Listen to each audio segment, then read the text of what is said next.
Coba bayangkan, kamu menulis sebuah naskah membawanya ke satu penerbit, ditolak. Ke penerbit kedua, ditolak lagi. Sampai 12 penerbit menolak naskahmu.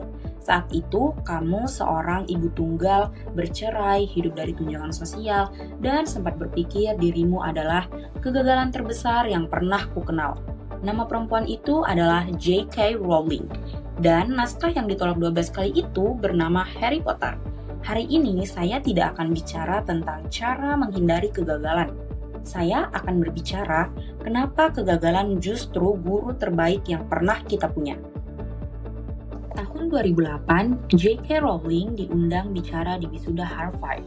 Judul pidatonya bukan rahasia kesuksesan, tapi The Fringe Benefits of Failure, manfaat tersembunyi dari kegagalan. Dia cerita, 7 tahun setelah lulus kuliah, hidupnya hancur berantakan. Pernikahannya gagal, dia jadi orang tua tunggal, dan menurutnya sendiri dia gagal dalam skala yang epik. Tapi di titik itu dia berkata, kegagalan berarti menyingkirkan hal-hal yang tidak esensial. Saya berhenti berpura-pura menjadi orang lain, dan mulai mengerahkan seluruh energi saya ke satu-satunya pekerjaan yang benar-benar penting bagi saya. Justru karena tidak punya apa-apa lagi untuk dikhawatirkan hilang, dia bebas untuk fokus menulis dan lahirlah salah satu waralaba cerita besar dalam sejarah literasi dunia. Kisah ini bukan cuma soal akhirnya sukses, ini soal apa yang terjadi di dalam diri seseorang saat kegagalan memaksanya jujur dengan dirinya sendiri. Psikolog Carol Dweck dari Stanford University meneliti ribuan siswa dan menemukan ada 2 cara orang memandang kemampuan diri.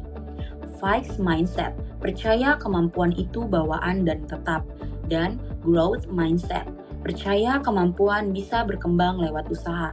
Orang dengan growth mindset melihat kegagalan bukan sebagai saya bodoh, tapi sebagai strategi saya nih belum tepat, saya perlu coba cara lain.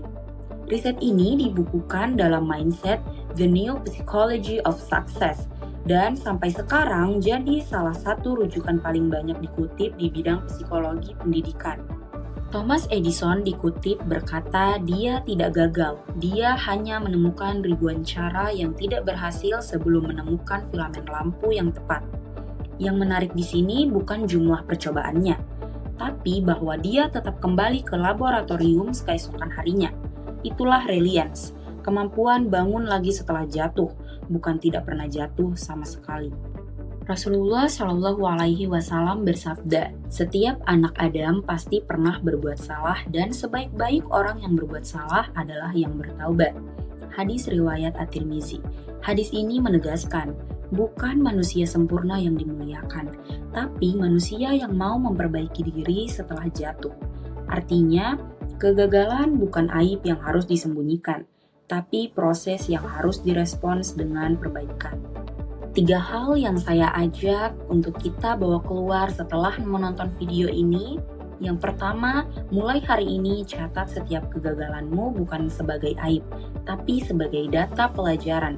Kedua, jadilah orang yang berani kembali mencoba, seperti Edison yang kembali ke laboratoriumnya. Yang ketiga, setelah keluar dari video ini, jangan tanya pada dirimu, kenapa saya gagal?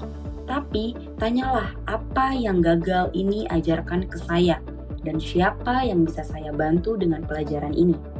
Karena pada akhirnya, orang yang paling berdampak bukan yang tidak pernah gagal, tapi yang paling banyak belajar dari